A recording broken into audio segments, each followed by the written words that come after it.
नमस्कार, स्वागत है आपका कमोडिटी लाइव कॉलर शो में, जहां हम आपके कमोडिटी से जुड़े हुए तमाम सवालों के जवाब देते हैं। और आपके सवालों के जवाब देने के लिए हमारे साथ होंगे अनुज गुप्ता, होंगे एंजल कमोडिटी से, और चॉइस ब्रोकिंग से सुनंद सुब्रमण्यम। साथ ही बजट विश लिस्ट हम जानेंगे बुलियन सेक्टर की और एग्री सेक्टर की। बुलियन सेक्टर पर बात करने के लिए हमारे साथ होंगे the Boolean and jewellers association के प्रेसिडेंट योगेश सिंघल साहब, और जाने माने कृषि विशेषज्ञ पुखराज चोपड़ा भी हमारे साथ जुड़ेंगे शो में आगे, जो एग्री सेक्टर की क्या विश लिस्ट है, किसानों की क्या उम्मीदें हैं और एग्री सेक्टर को बजट से क्या चाहिए, क्या ऐलान हो सकते हैं, इन पर चर्चा करेंगे पुखराज जी से। चलिए शो की शुरुआत कर लेते हैं सोने और चांदी के साथ, खास करके चांदी को लेकर। चांदी में अच्छी तेजी भी आज दिख रही है और चांदी के शॉपिंग को लेकर लोगों में तमाम तरह की दुविधाएं रहती है, क्योंकि लोगों को लगता है कि जिस तरह की प्रायोरिटी को लेकर जो एक मापदंड होना चाहिए, जिस तरह में गोल्ड में है, वो चांदी में नहीं दिखती है। और इसी को समझाने के लिए हमारे साथ योगेश सिंघल साहब है। योगेश सिंघल साहब, सबसे पहला सवाल आपसे यही होगा कि चांदी खरीदने अगर कोई बायर जाता है तो किस तरह की सावधानी बरते और क्या एहतियात बरत के वहां पे जाए और क्या क्या देखे चांदी की ज्वेलरी में, या चांदी के कुछ भी खरीदे, चांदी का सिक्का हो, बार हो या चांदी की कोई मूर्ति हो, क्या सावधानी बरते? योगेश सिंघल साहब, सर आपसे सवाल है कि चांदी की खरीदारी में क्या सावधानी बरतनी चाहिए? जी जी जी जी मोहन जी, नमस्कार। नमस्कार सर। देखिए, चांदी अगर प्योर चांदी लेनी है तो वो चेक कर, मेन चीज टेस्टिंग पे जोर दे। और अगर चांदी के बर्तन है, ज्वेलरी है, वो भी खरीदनी है तो वो प्योरिटी को मतलब मेन अपना वो रखना चाहिए उनको, मोटो कि प्योरिटी ठीक हो। तो सारे ज्वेलर्स और क्या प्योरिटी के लिए सर्टिफिकेट जारी करते हैं या बड़े शहरों में ये जारी किए जाते हैं? नहीं, सभी जगह, गांव में, देहात में, सब जगह ये सुविधा है। सभी जगह हॉलमार्क सेंटर हैं और अपनी प्योरिटी दुकानदार से लिखवा के लें, उसका पक्का बिल लें, क्या प्योरिटी उन्होंने बताई है और क्या उस पर लिखी हुई है, और चेक करके तो तीनों तरह से उसको क्रॉस चेक कर सकते हैं ग्राहक। किस ग्रेड की चांदी लेनी चाहिए, आप उस पर कुछ अपना ये ज्ञान दे सकते हैं सर? देखिए, 22 कैरेट की 92% की ना चांदी होती है जी, और उसके बर्तन भी होते हैं और उसकी ज्वेलरी भी होती है। उसके नीचे भी अगर है 20 कैरेट की है, 18 कैरेट की है या 22 कैरेट की है और उसकी प्योरिटी दुकानदार डिस्क्लोज करता है बिल में, तो उस डिस्क्लोज को रीचेक करने के लिए हॉलमार्क सेंटर पे वो जा सकता है। और उसकी फीस भी 35 रुपया है, कुछ ज्यादा नहीं है। और फीस दे के वो टेस्ट करा के श्योर हो सकता है कि मेरे को जो दिया है वही प्योरिटी इस ज्वेलरी के अंदर है। जी, यानी चांदी अगर आप खरीदने जा रहे हैं तो इन बातों का ध्यान रखें, और किस ग्रेड का खरीदना है, कितनी उसमें मिक्सिंग है और क्या कि प्योरिटी का लेवल क्या है, उसका सर्टिफिकेट आपको दिया जाएगा, उससे जरूर ले, ताकि जब भी आप बेचने जाए तो आपको दिक्कत ना हो। और सर, कोई और प्लेटफॉर्म है ज्वेलर्स के अलावा, और कोई प्लेटफॉर्म जैसे वहां से चांदी आप खरीद सकते हैं? देखिए, एमएमटीसी है और बाकी और भी वो है, लेकिन किसी भी ज्वेलर के पास में ज्यादा सुविधा है क्योंकि ज्वेलर जगह जगह फैला हुआ है। ज्वेलर सब ग्राहकों को जानता है, ज्वेलर एक लोकल में बैठा हुआ है, तो ग्राहक की उससे संतुष्टि हो जाती है। ओके, यानी ज्वेलर्स के पास जाने से आपको एक तो रीसेल का भी फायदा मिलता है, आप जहां से खरीद रहे हैं वहीं पे आप बेचने की सुविधा होगी, तो आसानी होगी आपको, रेट में ज्यादा फर्क नहीं बढ़ेगा। चलिए चांदी के कुछ और विकल्पों की बात कर लेते हैं। चांदी में फ्यूचर्स और ऑप्शंस में भी काफी ऑप्शंस हैं आपके पास। बेस फ्यूचर्स का तो कॉन्ट्रैक्ट है ही, साथ ही चांदी का मिनी कॉन्ट्रैक्ट है, फिर साथ ही सिल्वर के ऑप्शंस भी एमसीएक्स पर उपलब्ध हैं। अनुज जी, आपसे जानना चाहेंगे, अगर चांदी में कोई नया ट्रेडर अगर मार्केट में आता है तो किस तरह के ट्रेड उसे करने चाहिए? क्या फ्यूचर से शुरू करनी चाहिए, ऑप्शंस भी है हमारे पास, कैसे ट्रेड शुरू करें हम? Vishnu ji, good evening. देखिए, एमसीएक्स में सिल्वर माइक्रा से लेकर बड़े सिल्वर तक के कॉन्ट्रैक्ट हैं, क्योंकि सिल्वर हाईली वॉलेटाइल कमोडिटी है। तो मुझे लगता है कि जो नया निवेशक है या जो इस मार्केट में पहली बार ट्रेड करने जा रहा है, तो उसके लिए कि जो सिल्वर माइक्रो है, 1 किलो का जो कॉन्ट्रैक्ट है, उसमें वो अपना ट्रेड यूज कर सकते हैं, अपने को उसमें ट्रेड कर सकते हैं। क्योंकि उसके बाद हम देखें तो 5 किलो की चांदी भी है और 30 किलो की चांदी भी है। तो स्टार्ट करें अपने 1 किलो के कॉन्ट्रैक्ट से, जिसमें अगर वो उसको समझ लेते हैं ठीक तरीके से और उसकी जो वॉलेटिलिटी है उसको अगर वो अपने अकॉर्डिंग देख सकते हैं, तो फिर वो आगे अपनी पोजीशन को बढ़ा सकते हैं। नहीं तो हमारी एडवाइस ये है कि जो भी नया निवेशक है उसको यहाँ पर जो सिल्वर का 1 किलो का कॉन्ट्रैक्ट है, उससे वो अपनी ट्रेडिंग स्टार्ट कर सकते हैं। उसके अलावा यहाँ पर अगर वो थोड़ा-सा और एडवांस में जाना चाहते हैं, फ्यूचर्स कर चुके हैं और अपने को थोड़ा-सा और रिस्क को अपने को मिटिगेट करना चाहते हैं तो ऑप्शंस यहाँ पे अवेलेबल है जहाँ पर वो ट्रेड कर सकते हैं। कम मार्जिन देना चाहते हैं तो यहाँ पर जो एमसीएक्स का बुलडेक्स का कॉन्ट्रैक्ट है उसको भी कर सकते हैं, क्योंकि उसके अंदर भी 30% के आसपास सिल्वर का वेटेज है। तो अब जो एक्सचेंज में प्रोडक्ट है वो काफ़ी सारे प्रोडक्ट हैं। यहाँ पर माइक्रा कॉन्ट्रैक्ट से लेकर बड़े सिल्वर तक अवेलेबल है, ऑप्शंस अवेलेबल हैं, और साथ में जो इंडेक्स है वो भी अवेलेबल है। तो सारी कॉन्ट्रैक्ट अवेलेबल हैं जहाँ पर अपनी इन्वेस्टमेंट की जो उनकी कितना इन्वेस्टमेंट करना चाहते हैं उसके अकॉर्डिंग और जो उसकी वॉलेटिलिटी है उसके अकॉर्डिंग वो अपने को चूज कर सकते हैं। ओके, यानी चांदी के सारे ऑप्शंस आपके साथ है और फ्यूचर्स ऑप्शंस दोनों तरह के हैं। लेकिन सुनंद, आपसे ये जानना चाहेंगे कि सिल्वर का एमसीएक्स का जो ऑप्शंस कॉन्ट्रैक्ट है वो कितना लिक्विड है? क्या उसमें ओपन इंटरेस्ट इतना है कि हर कोई उसमें पार्टिसिपेट कर सके? इतने वॉल्यूम के साथ वहां ट्रेडिंग होती है क्या? बात अगर सिल्वर के ऑप्शंस की करो तो सिल्वर में ऑप्शंस में काफी अच्छा डेवलपमेंट हुआ है कई महीनों से, तो काफी अच्छा ट्रेडिंग का मौका बनते हुए दिखा जा रहा है। और सिल्वर का वॉलेटिलिटी देखते हुए जो अगर मेन कॉन्ट्रैक्ट में ट्रेडिंग नहीं करना चाहता है, क्योंकि सिल्वर एक ऐसा कॉन्ट्रैक्ट है करीबन 500 से 1000 पॉइंट का भी मूवमेंट देता है, तो अगर वो कोई कॉन्ट्रैक्ट अवॉइड करना चाहता है तो naked call options and put options भी ले सकते हैं, ताकि क्या है जो रिस्क है जो प्रीमियम तक की सीमित रहेगी और मार्केट में काफी अच्छा कॉल पुट ऑप्शंस में काफी रिटर्न्स मिल सकता है। तो मेरा मानना है कि वॉल्यूम भी काफी अच्छा होते हुए भी ऑप्शंस पे ट्रेडिंग में भी सहमति मैं दूंगा as compare to highly liquid movement in future.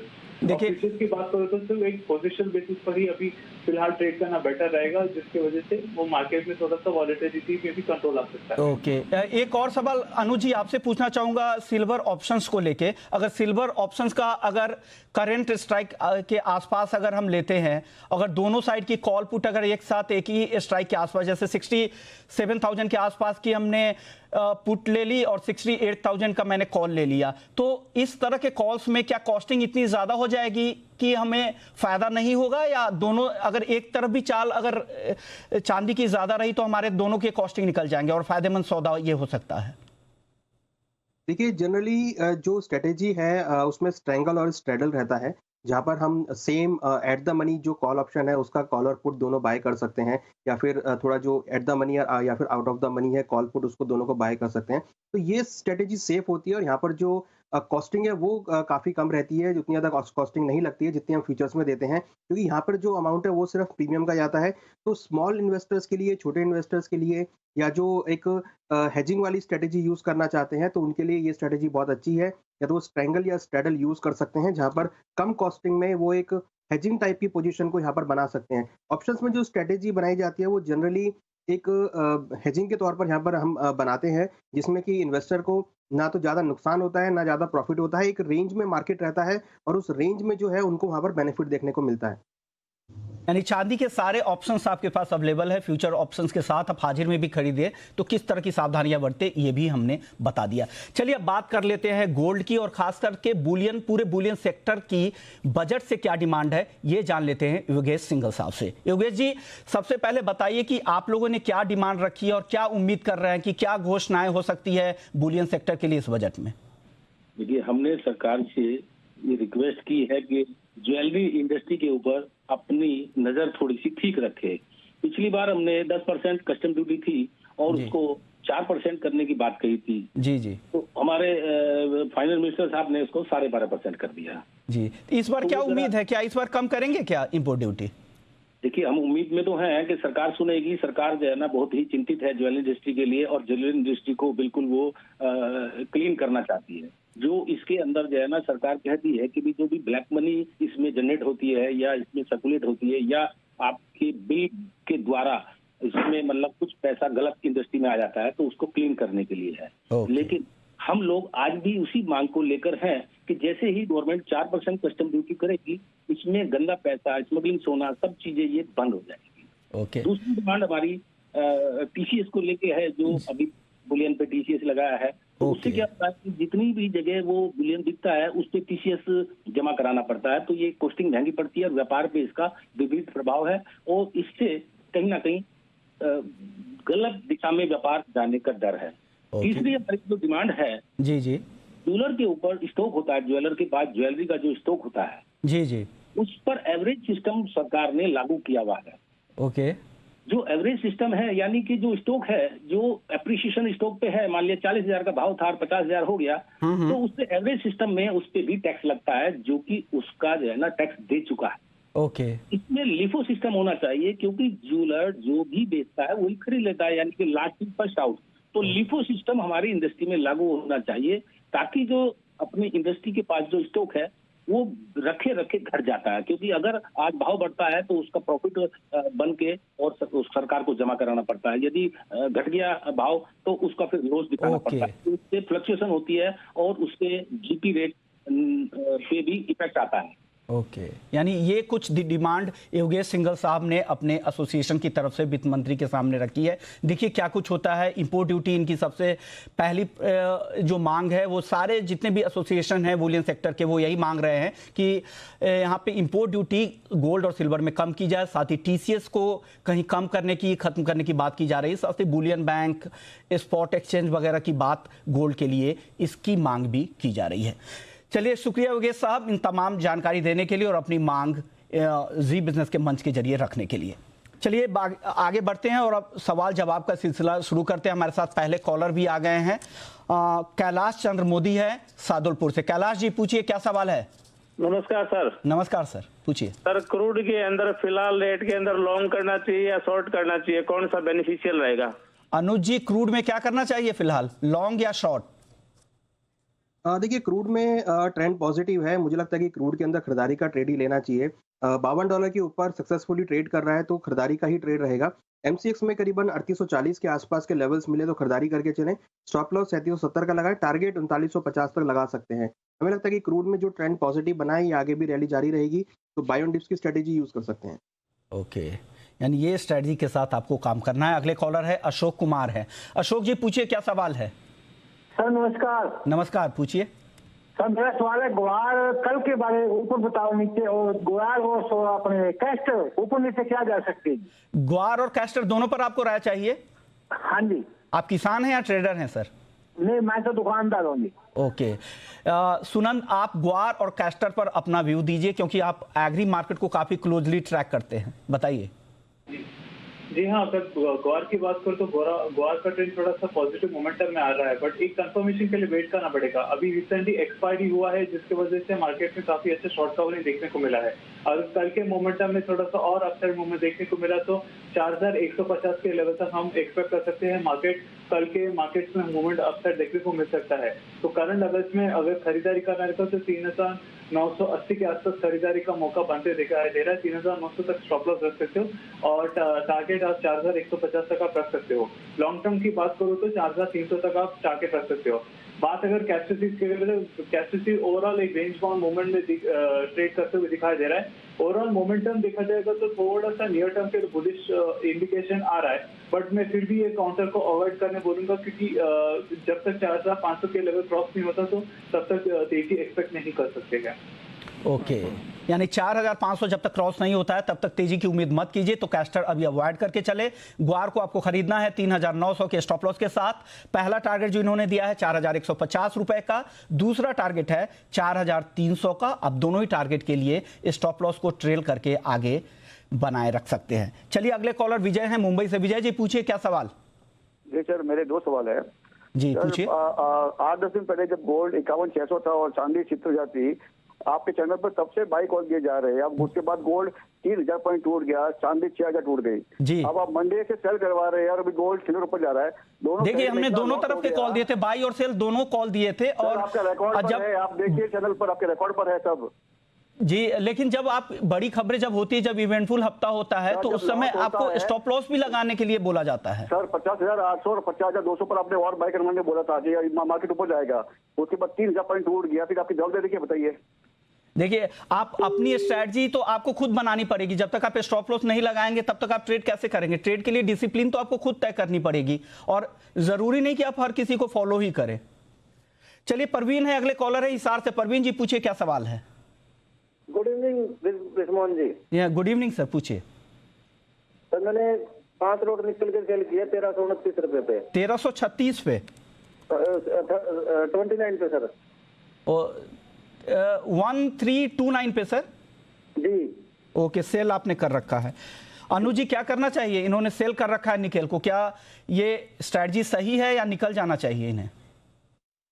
देखिए, मुझे लगता है कि एक बार ये होल्ड कर सकते हैं, हालांकि ट्रेंड पॉजिटिव है, बट एक यहाँ पर ओवरबॉट होने की वजह से एक डिप में लेकर लगता है कि मेरे को यहाँ पर आ सकता है। नीचे करीबन 1324 1323 रुपए तक के डिप देखने को मिल सकते हैं, तो वहां पर ये एग्जिट करके बाय का पोजीशन बना सकते हैं, क्योंकि हमें लगता है कि निकल का जो ट्रेंड है ओवरऑल पॉजिटिव है। एक छोटा सा भी डिप मिले तो वहां पर वो एग्जिट करें शॉर्ट से, और फिर वहां से बाय का पोजीशन क्रिएट कर सकते हैं। यानी आप वेट कर सकते हैं, जब भी आपको नीचे डिप मिले तो निकलने की कोशिश करें। बहुत ज्यादा ऊपर भाव अभी नहीं गया है, तो आज 1324 1325 का लेवल इंट्राडे में दिखे या कल तक दिखे तो निकलने की कोशिश करें और उस पोजीशन को काट के आप लॉन्ग में जा सकते हैं। अगले कॉलर इंद्रजीत हैं मुंबई से। इंद्रजीत जी, पूछिए क्या सवाल है। हाँ सर, मैं गुजरात से हूँ, अहमदाबाद से। हाँ, पूछिए इंद्रजीत जी, सॉरी। हाँ, मेरा सवाल सर ये है कि मेरे पास सिल्वर पड़ा है, अभी मैंने लिया है 59 और 62 में। ओके, 69 और 62, 59 और 62 में मैंने फिजिकल में लिया है। अभी मैं ऐसा सोच रहा हूँ कि सिल्वर बेच के गोल्ड ले लूं, कि खाली सिल्वर बेच के पैसा रखूं, इसके लिए पूछ रहा हूँ क्या करूं।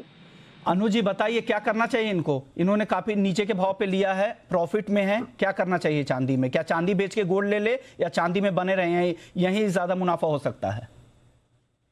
देखिए, इस बार अगर हम देखें तो जो सिल्वर का आउटलुक है वो गोल्ड से ज़्यादा पॉजिटिव है। मुझे लगता है कि जो उनकी सिल्वर में पोजीशन है इसको ये होल्ड करके चलें।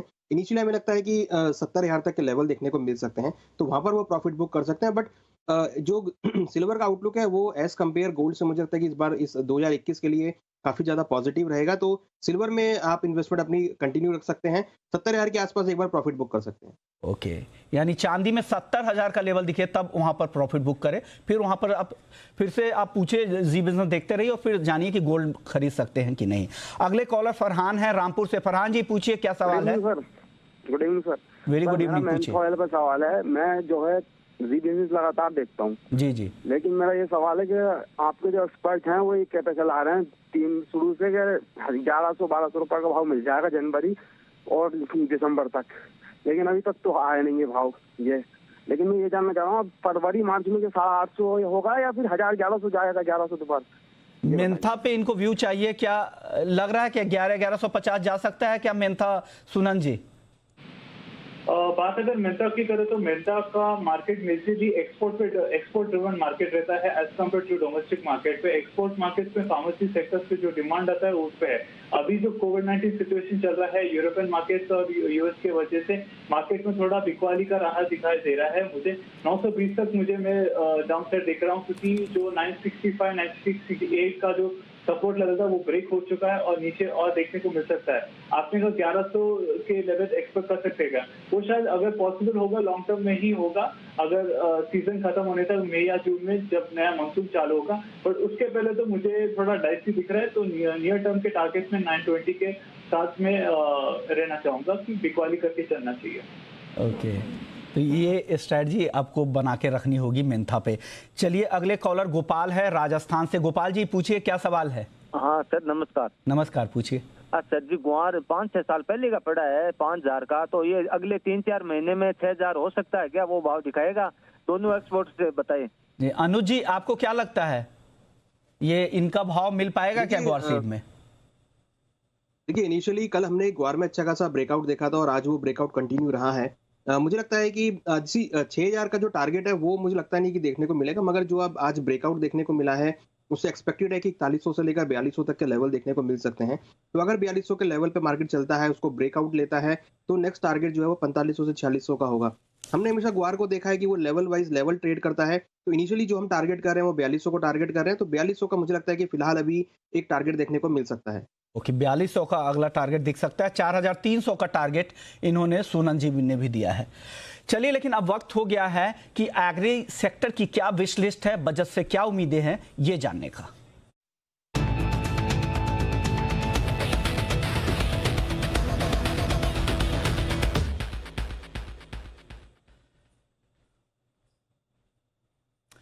चलिए, बजट से एग्री सेक्टर की क्या उम्मीदें हैं, इस पर बात करने के लिए हमारे साथ जाने माने एग्री एक्सपर्ट पुखराज चोपड़ा जी भी है। पुखराज जी, स्वागत है आपका जी बिजनेस पर। सबसे पहले बताइए कि आपकी पहली उम्मीदें एग्री सेक्टर के लिए क्या कर रहे हैं और क्या ऐलान इस बार बजट में एग्री सेक्टर के लिए हो सकते हैं?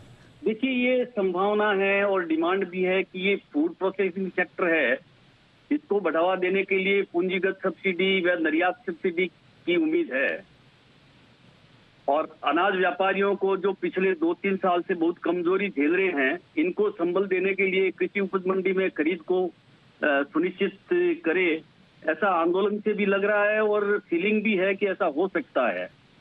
दूसरा, अनाज भंडारण के लिए जो मुख्य चीज है, अनाज भंडारण के लिए वेयर हाउसों का जो निर्माण है जी उसको बढ़ावा दिया जाए। उसको बढ़ावा देने के लिए सब्सिडी और कम ब्याज पर यदि उनको ऋण मिले, उधार मिले, तो ये काम आगे बढ़ सकता है। और सरकार का संकल्प भी है कि वो इस सेक्टर में आगे बढ़े और आगे बढ़कर इस सेक्टर को और आगे बढ़ाए, क्योंकि आने वाले दिनों में इस तरफ ध्यान है सरकार का। और तीसरा, चौथा, जो कृषि से जुड़े हुए यंत्र और उपकरण है, यानी इक्विपमेंट है, उन पर भी ब्याज और जीएसटी की जो दरें हैं वो कम करने की जरूरत है जी। और पांचवा, जो इस बार हो सकता है मे भी बहुत बढ़िया से, कि बजट में किसी एक्सपर्ट समिति का गठन का ऐलान कर दे और फसलों की वास्तविक स्थिति का आंकलन करके कौन सी फसल का कितना उत्पादन हो रहा है और उसके क्या भाव होने चाहिए, या किस समय आयात का फैसला लेना चाहिए, किस समय निर्यात का फैसला लेना चाहिए, ताकि महंगाई को भी काबू में रखा जा सके और मंदी को भी काबू में रखा जा सके, इस पर फैसला हो सकता है। वित्त मोहन जी, कुल मिलाकर जो नजर आ रहा है उसमें यह है कि इस बार के बजट में बंगाल चुनाव और कृषि आंदोलन जी दोनों हावी रह सकते हैं। ओके, इसकी संभावनाएं पूरी है कि इस बार इसमें कुछ न कुछ परिवर्तन आएगा, जिसपे या सर, और सीटीटी एग्री वायदा एथनिक ग्रुप के से आप जुड़े हुए हैं, क्या एग्री वायदा के लिए कुछ अनाउंसमेंट हो सकते हैं? सीटीटी वगैरह में कुछ राहत मिल सकती है क्या? जी, लगता नहीं है सीटीटी में कोई राहत मिलेगी। उल्टा मुझे तो ये लगता है कि कहीं ये जो कोविड सेस है ये न लगा दिया जाए। ओके। वो कोविड सेस न लगे तब भी ठीक है, पर इसकी संभावना भी लगती है कि कोविड सेस लग सकता है। ओके। मुझे वायदा बाजार में किसी तरह की ऐसी उम्मीद नहीं है कि कोई इस बार कोई छूट दे या कुछ नई चीज करे। ओके जी। ओके, शुक्रिया पुखराज जी तमाम जानकारी देने के लिए और एग्री सेक्टर की बजट विश लिस्ट रखने के लिए। चलिए, वक्त हो गया है रैपिड फायर राउंड का।